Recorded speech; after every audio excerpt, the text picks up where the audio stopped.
Okay, I'm going to put my camera off and I'm going to share. Thank you very much for that introduction. And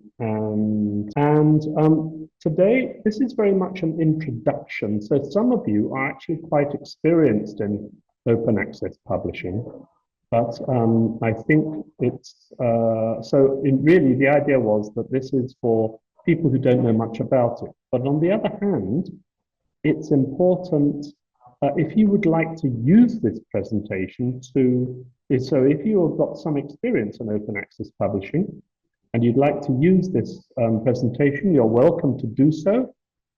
It's an open educational resource. You can download it. And I just want to confirm that somebody tell me if you can see my screen and hear me okay. Okay, so open access publishing. By the way, if you ask questions, I'm going to have to rely on Doreen or Stanley or somebody to read the questions because it's a little, as you know, it's a little bit difficult when you are presenting to see what the questions are, but you're welcome to ask questions in the chat. So that's my email address in case you want to know it. I'll put it on at the end. And also, I am going to share this presentation. You'll see the URL for sharing the presentation a little bit later. So very much, what is the purpose of the presentation? It's really for librarians who'd like to provide advice and support for their lecturers and professors, etc. And of course, many academic librarians also publish their own research. So it's really just sort of introduction to the concept of open access publishing, and that's the intention of it. There are going to be a few things for you to do, by the way. So I will be asking people to access some websites, and so I will be stopping talking at some point and asking people to do that. So firstly, we've already heard a little bit about what open access is about. And this is a summary. It's a little bit old, but it's still relevant. The idea of free availability of articles and books, etc., on the internet, so people can read them, they can download them, copy them, print them, etc. And that's the full text, not just the abstract. And ideally, there should be no financial barriers or legal barriers or technical barriers other than accessing the internet. So that is the idea behind open access. And we do, if you're giving advice to people, why should an academic want to use an open access route for their publishing? And here's a nice diagram that summarizes some of the important ways in which it's useful to publish using open access. And I'm not going to go through each one, but I will just highlight two or three of them. The idea, as Doreen said earlier, around exposure for your work. You can increase your citation rates by publishing open access. And that one is obviously related to this one. It will improve your citation rate. If you're working in an area where you want the public to access your publishing, we've got the public here. They can easily access your findings. And most of us working across Africa are actually in developing countries, but people who might not be able to access a very expensive paywall publication, they can access your work much more easily. So these are some of the reasons why an academic should publish open access. Okay, so I'm just going to show these three these are GIFs, by the way, GIF, summary of why, what the existing publishing model is like, and then how that is different to open access. And I'll just talk over these as they show. And I think this repeats itself. I can't quite remember. I'm thinking it will repeat itself, but you can just look at it right now. Traditional publishing. What happens? You start. You submit a journal to a journal article. Submit the manuscript to the journal article. After some time, it is accepted for publication. And yes, I thought it repeated itself. Obviously, accepted for publication could be a long process, depending on whether corrections are required. And then one of the important things in that traditional publishing, you normally have to transfer your copyright to the publishers. And the articles are locked behind paywalls, and people have to subscribe to see the article. And all they can do really is read it. They can't actually republish it or anything. So it's a relatively slow process. And this is what would happen in normal traditional publishing. There are several types of open access publishing. I'm just going to show two of them. And you can see the first three parts of this are the same as for traditional. But the fourth step, you can retain copyrights to your own work. And this is the area where people get a bit concerned. We'll talk about this later on. You may have to pay an article processing charge to publishing cost in mind. But then it's immediately accessible, and it is normally done granted under an open license.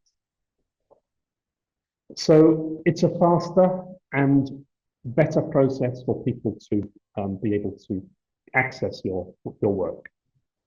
Okay, here's green open access publishing. There are actually more than one type of green, but I'm going to just go through this one. And there are several other types of open access publishing. I'm just covering the three of them.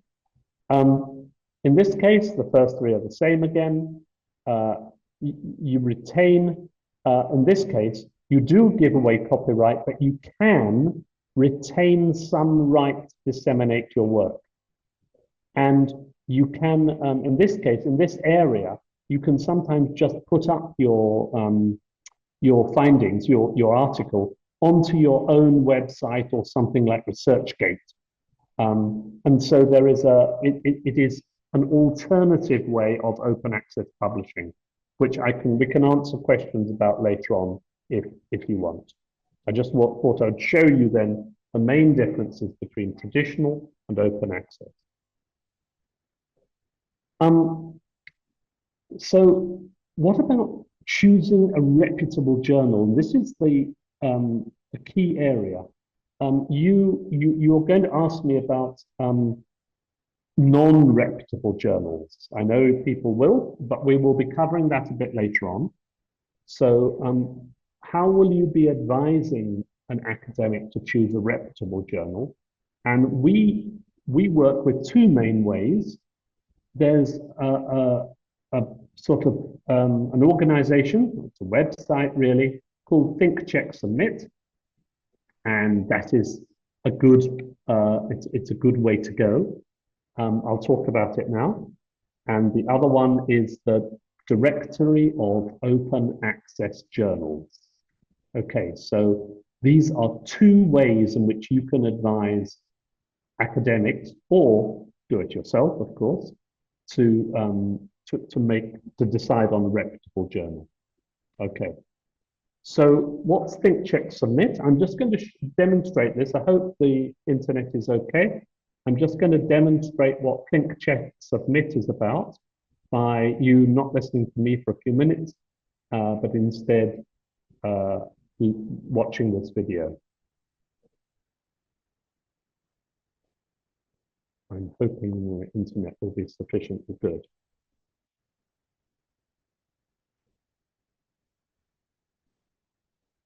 Okay.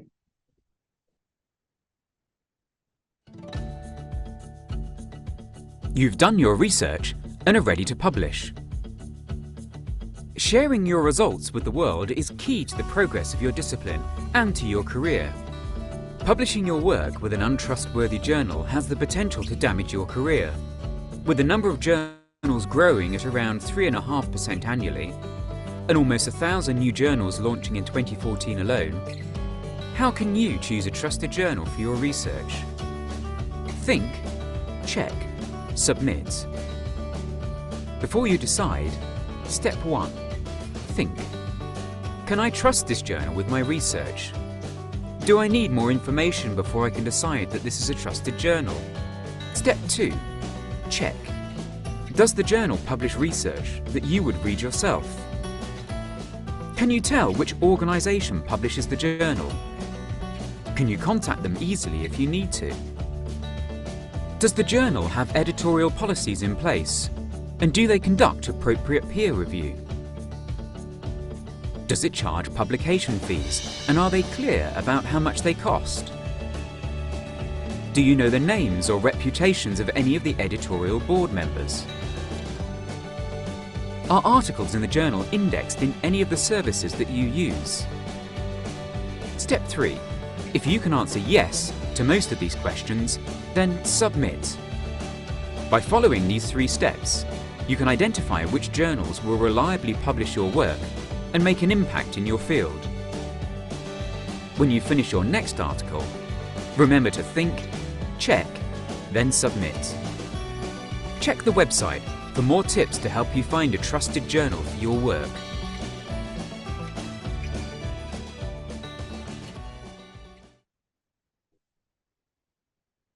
Okay, so that's think, check, submit, and you can go to the website to look at that. There's the website. If we just go there, I'll just go there quickly, and in think, check, submit website, here it is, and there's a lot of information on there. And so I know this people will be asking me about predatory publishing. We'll talk about that in a few minutes. But the idea of think, check, submit. So those questions they asked you, they're all listed here on the website. So this is very helpful, and it's a good place to go. It's a good place to advise your academics where to go. Okay, so that's the think, check, submit. Another alternative is the directory of open access journals that those of you who are more experienced around open access publishing will know about. And this is well worth going to this website to have a look. I'm actually just going to do a quick demonstration of what you should do, and I'm then going to ask you to go there yourselves. So if you have a moment, if you have a pen or something, just copy that that website address down, that URL, doaj.org. So just copy that down because I would like you to go there in a minute. But first, I'm going to do a demonstration of what's there. So if I click it, this is the website, the DOAJ, Directory of Open Access Journals. And you can see that it's got very large numbers of journals, and it gives you a summary. This basically gives a summary of the DOAJ organization. And it has been going for over 10 years, so it's doing well. So I'm just going to, as I say, I'll demonstrate. Supposing your area is law. We type in, we're looking for journals, and we want, let's say we want law in the title to reduce the number of journals slightly. So we can put title, and then we do a search. And it has found 142 indexed journals, quite a lot. And we can actually, filter that if we want. I'm going to filter it in a minute. I just want to show you a couple of things. Okay, so you'll find, you won't have heard of many, all of these, but there are a lot of them. They're often from developing countries. The first one, Indonesia. Second one is in Georgia. It's Georgia near near Russia. Malaysia, Latin America, South America. This is also Indonesia, etc. This is in Europe, etc. And you can look on the right-hand side and see how much it costs to submit. And it gives you more information here. There are no charges here. The author, though, doesn't retain all the rights to their article. By the way, look, was last updated quite a long time ago, so you might not be so keen on that one, whereas the next one was last updated earlier this year. Again, no charges, you retain all rights. And it should show you the website as well. So the website is there. This one does charge. APC, remember, means article processing charge. This one costs you $550 US to submit to. So you may consider that much too expensive.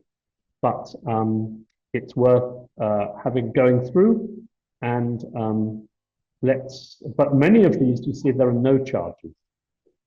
And that's the first page of 15. So there are many, many more. Let's do a filter. Let's choose ones without fees and with a DOAJ seal, which means that they think it's a good journal. And now we only get 5 of them. Okay, so look, no fees, and it has a DOAJ seal. And now we get this first one.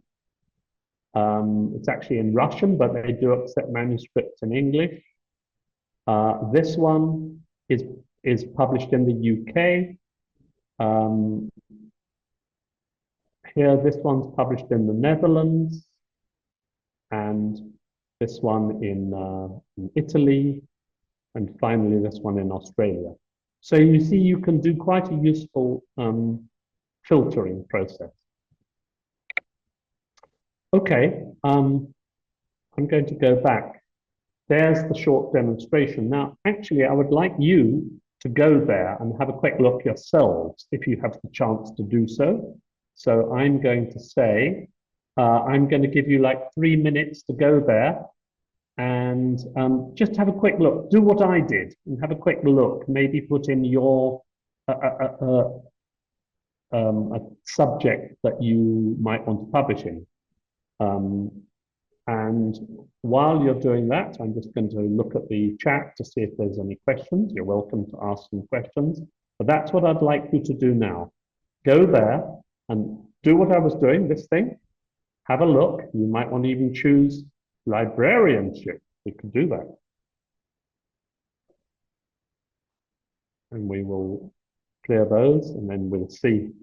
And there's loads of them. Oops, it's taken them all away now, librarianship.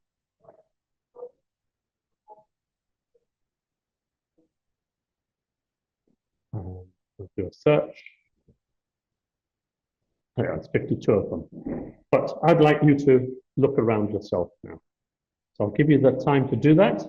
While you're doing that, I'm going to have a look to see if any questions in the chat.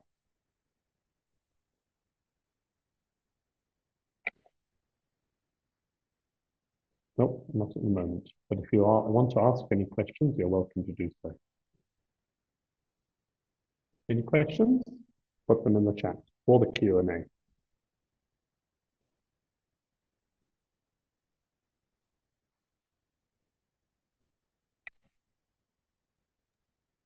So we have There are no questions. participants. yet. People There are who no ask, questions yet. I'm sure they'll thank you, ask. Doreen. Yeah, there are no questions So, yet. So, but if anyone wants to ask a question, like Stanley has already posted, you can use the chat box or use the Q&A button there to ask your questions, and we'll pick it there and ask for you. Thank you. thank you, Doreen. You're welcome. People who arrived late, we now have 85 people in this meeting, which is good. If you arrived a bit late, what we're looking at now is I've asked you to go to doaj.org, There's a Directory of question. Open Access. There's a question here, Doc. They are asking, how can an institution subscribe to DOAJ? Okay, thank you for the question. You don't actually need to subscribe to it. All you have to do is you just go there, go to that website, and you don't subscribe. You just go there, and then you access it yourselves. So it's not a subscription thing, no charge. You just go to that website, which is here. There it is. Just go to doaj.org, and then you'll be able to search around. You could, if you want to, register on it, and then you get some extra information from them. So you can log in. So it's up to you. You would have to register in order to do that.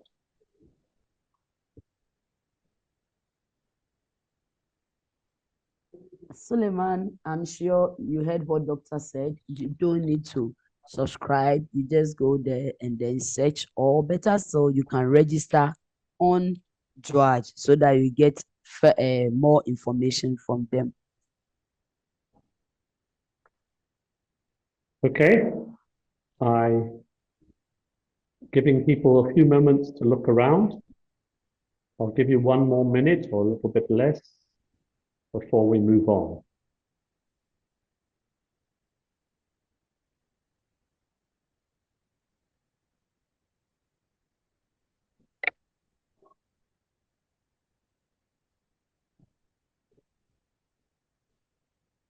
Okay, Dina Baidu, who's in Botswana at the moment, is one of the Research for Life resources.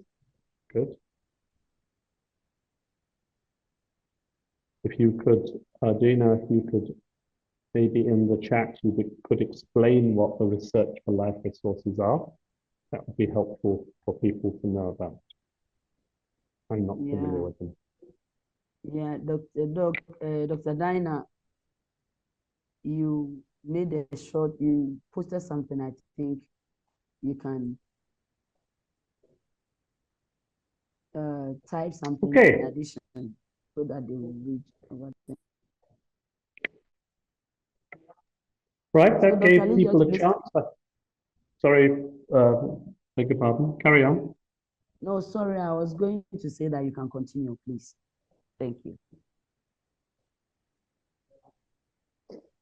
Okay, I'm going to move on. As I say, this is a slightly interactive webinar. I wanted you to do a couple of things, and that's one of them. Look around the website and just get some idea, and you might have some questions as well for doing that. I'm now going to move on to the next slide. What I suggest you do is after the webinar, you have a look at that website. You should familiarize yourself with it. I think personally it's more useful than Think, Check, Submit. Think, Check, Submit is good. It's fairly basic, but it's a quick and easy thing to do. If you want to spend a bit more time and really find a useful journal for an academic who wants to publish in an open access journal, you can spend some time. So you need to familiarize yourself with it so you can advise your academic colleagues or even students. There may be masters or PhD students who want to publish. And so therefore you as a librarian should have that at your fingertips So some people in the room near me making a lot of noise. But so you're familiarizing yourself with it so you can advise your colleagues or your students. And just make sure, especially students, if they're going to write their article, they should use the guidelines provided by the journal website. So it's always very important to understand what the guidelines for the journal you decide on, what guidelines are for their for submitting to them. Okay, welcome everybody who's just joined recently. We're up to 91, which is wonderful. And I will give this, those of you who are worried about not getting access to it, I will be able to give you access to this presentation at the end. And I think this is being recorded, so the AfLIA can provide you with the recording. Okay, now I'm moving on to predatory, or sometimes referred to as deceptive publishing. And the predatory publishing is a big concern in academia. And here is something I received in 2020. And this is the sort of email you get from predatory publishers. And I'm sure many of you have had experience like this. So they wrote to me and they found something that I presented at a conference, and they usually tell you that they liked it and enjoyed it, and therefore they're trying to get you to publish in their predatory journal, which is really just making money. Okay, so that is an email I received. Here's another one. I just received this very, very recently, and I'd like you to look at this one carefully because they are calling themselves the Global Education Research Journal, and they've got another one called the International Journal of Arts and Humanities. Do you see who they're publishing? Their name is. They're calling themselves Spring Journals. Now, this is interesting because as librarians, you'll know of Springer. Springer is a reputable publisher. So they have chosen the name Spring so that you associate it with Springer, but it's nothing to do with Springer. So that's something to note. And when I looked here and tried to go to that site, I noticed that it doesn't even work. So it's interesting that maybe they have been closed down already, but that's another paper that was another email I received about sending an article to a predatory publisher. So what's it about? I'm going to show you a little video of predatory publishing, and as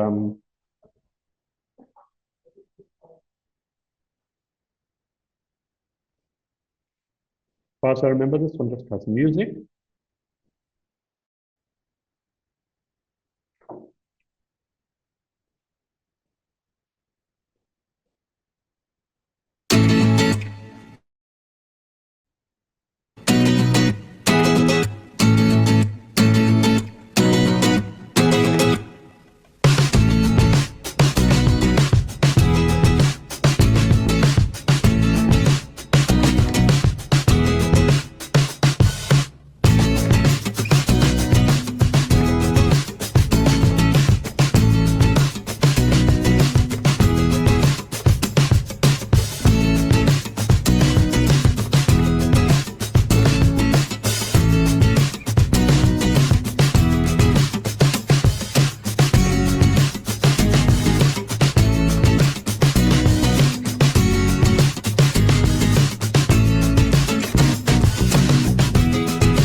Okay, so predatory publishing, if that went a bit fast for you, remember this is accessible to you after I finished. So you can go through it again, that video, you'll be just be able to click on it and you'll be able to access it. So how do you avoid it? Well, you use Think, Check, Submit, or you go to the DOAJ. And if you want to read, there's a very interesting article about predatory publishing in Africa in this here, which I'll just click on quickly. I'm not expecting anyone to read it, but there it is. It's called "The Bane of Publishing a Research Article in International Journals by African Researchers. The peer review process and the contentious issue of predatory journals, a commentary." So it's an interesting read, and you can read it here. There it is. So if you want interest in that, you can read more about it. Okay, we're moving on. We're getting towards the end now. I just wanted to show you this because as well as predatory publishing of journals, there are things now called, you can refer to them as predatory conferences. Here I'm calling them predatory conferences. I don't know if it's an official title of them, but I received one of these emails recently, last year, about Innovative Digital Pedagogies Conference. Because I work in education, this was advertised to me. Now, what is a predatory conference? It's actually not really a high quality conference at all. And you have to pay quite large fees to attend it. And it's really just a money-making business. That's really all it is. And again, I'm not expecting people to read this now, but if you want to read it in the presentation afterwards, sometimes these conferences don't even happen, but you have paid some sort of a registration fee. So here are some 10 tips to, again, to avoid a predatory conference. I know that some of these are problematic because people then pay quite a lot of money, go to the conference and really find either it doesn't happen at all, which is a big problem, or if it does happen, it's a very low quality. So there's some tips around avoiding predatory conferences. Okay, so this is really more or less the end. I am going to answer questions shortly. If you want to access this presentation, it is here, tinyurl.com AfLIA OAW. Okay, that's the URL to go to. So please copy this down. It's not a very long, complicated URL. It's actually sitting on my Google Drive, but that's the shorthand URL to reach it. tinyurl.com/AfLIA OAW. OER Africa has produced an open educational tutorial. So some of the things I've talked about, we've got as a tutorial, and you can go there by clicking on this. In fact, I'll just show you what it looks like, because there we are, publish open access. And here in this particular tutorial, there are ways, there are all sorts of things to help you. Some of the things I've been talking about are shown here. And that's the sort of summary. Look, we've got DOAJ and the Think, Check, Submit, and other things like that. So many of the things I've been talking about here, let's just click on choosing a reputable open access journal. You just go down the side there, and then you can go through all these sorts of things. It gives I've actually got a little activity for you here, where you can go to the International Journal of Case Studies and Water Policy and decide which of those might be a predatory journal. So those are things to do in that tutorial. And if you want any advice, I will respond to emails. Please email me. It's tonyl@saide.org.za. And we will be, obviously, AfLIA and OER Africa do webinars from time to time. So if you're on the WhatsApp group, you can get information about these webinars. Okay, so that's it. It was about 40 minutes long, 45 minutes maybe. And I'm happy to answer questions, and I'm going to stop sharing. I think that's the last slide. Oh yeah, this is a CT BY. This is an open education resource. If you want to use it, and if you want to use it to tell people about open access publishing in your institution, you're very welcome to do so. Okay, so I'm stopping sharing there. And Doreen, maybe we should check. I haven't looked in the chat recently. If there are any questions there. All right, so thank you very much.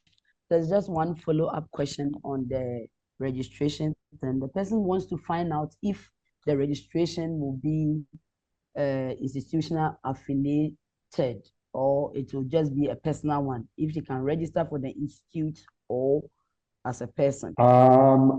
To be honest, I haven't actually registered there. I don't know if anyone I wonder if somebody else can answer that question. So the question says, if you register for DOAJ, will it be institutional affiliated? Yes. And I don't know. I would think it's up to you to decide. If you put in your personal email address, it will be you personally. If you put in your institutional email address, it will come to your institutional email. So it's up to you whether you think it should be something for you or the institution. Okay, so thank you. Like somebody said earlier on, the person said it's part of the Research for Life resources. And so I believe once your institution registers for the Research for Life, they will get access to that one as well. Yeah. That's great. Well, you're welcome to get in touch with me. If anyone wants, the reason I wouldn't email you that presentation because it's quite big. So that's why I'm asked, because I've included lots of pictures and things in it. So I would strongly advise you to go to the website, the tiny URL. The idea of this was to kick off Open Access Week. If you want to do anything in your institution, even if you think, oh, dear, it's already started, but let me tell my colleagues in my institution about open access, you could do something during the course of this week. So you're welcome to do so, welcome to use this presentation. Just remember, if you use it as an OER, you just need to attribute the author, in this case me, but you're welcome to use it, and it's absolutely fine, and make it accessible to other people. You're welcome to email me and ask me what you can do if you have an issue around that. So you're very welcome to email me, and just to remind you of my email address. I'm just putting it in the chat. Okay. Yeah. Thank you very much, Doc. Thank you so much. And since we don't have any further or more questions here, I think I'll call on Stanley to give us, if there is any announcement, tell us, and then tell us the subsequent trainings as well. Thank you. Stanley, Sorry. please. Yeah, you're welcome, Doc. Thank you, everyone, for coming. We already have, and I'm sure by now, if you've been involved in all of our webinars, you know the culture. We have your emails and details. We would send the resources, right? So don't worry about that.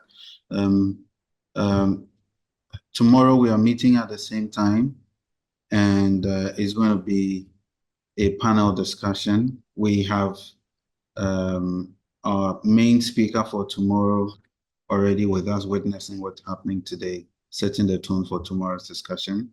Boson Obileye, the Regional Engagement Specialist in Africa for DataSite. And so you don't want to miss that. We're also going to have Dr. Kobler, who is the chair for the Academics Library section of AfLIA, and then Professor Ebenezer Bonya, who would be joining as discussants for tomorrow.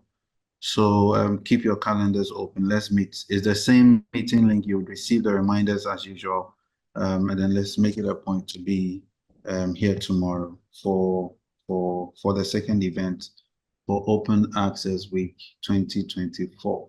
The second announcement is, I'm sure you must have seen our announcement regarding the AWIPAL project, which is integrating Wikipedia projects into African libraries, a project we are going to be implementing in partnership with Wikimedia Deutschland and the rest of the Wikimedia communities in Africa, as well as the African library sector. And the whole idea is to see and explore how the tools available from the Wikimedia Foundation can be integrated into our routine works. And so we have a number of activities that have been lined up. Be on the lookout. We'll be sharing the information and the launch of the project very soon. Yeah, the publication is almost ready.